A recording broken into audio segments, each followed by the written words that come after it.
लीजिए सुनिए देवकीनंदन खत्री के लिखे उपन्यास चंद्रकांता के चौथे भाग का दूसरा बयान मेरी यानी समीर गोस्वामी की आवाज में। आखिर कुंवर बीरेंद्र सिंह ने तेज सिंह से कहा, मुझे अभी तक ये न मालूम हुआ कि योगी जी ने उंगली के इशारे से तुम्हें क्या दिखलाया और इतनी देर तक तुम्हारा ध्यान कहाँ अटका रहा। तुम क्या देखते रहे और अब वे दोनों कहाँ गायब हो गए। तेज सिंह, क्या बतावें कि वे दोनों कहाँ चले गए। कुछ खुलासा हाल उनसे न मिल सका। अब बहुत तरद्दुद करना पड़ेगा।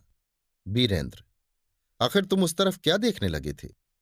तेज सिंह, हम क्या देखते थे इस हाल के कहने में बड़ी देर लगेगी और अब यहां इन मुर्दों की बदबू से रुका नहीं जाता।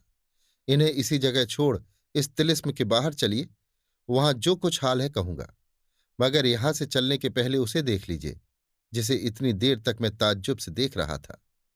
वो दोनों पहाड़ियों के बीच में जो दरवाजा खुला नजर आ रहा है सो पहले बंद था। यही ताज्जुब की बात थी। अब चलिए, मगर हम लोगों को कल फिर यहां लौटना पड़ेगा। ये तिलिस्म ऐसे राह पर बना हुआ है कि अंदर अंदर यहां तक आने में लगभग 5 कोस का फासला मालूम पड़ता है और बाहर की राह से अगर इस तहखाने तक आवें तो 15 कोस चलना पड़ेगा।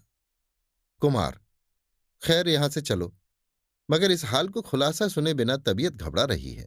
जिस तरह चारों आदमी तिलिस्म की राह से यहां तक पहुंचे थे उसी तरह तिलिस्म के बाहर हुए।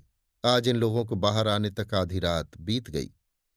इनके लश्कर वाले घबरा रहे थे कि पहले तो पहर दिन बाकी रहते बाहर निकल आते थे, आज क्यों देर हुई। जब ये लोग अपने खेमे में पहुंचे तो सभी का जी ठिकाने हुआ।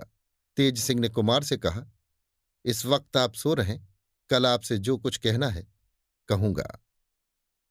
अभी आप सुन रहे थे देवकीनंदन खत्री के लिखे उपन्यास चंद्रकांता के चौथे भाग का दूसरा बयान मेरी यानी समीर गोस्वामी की आवाज में।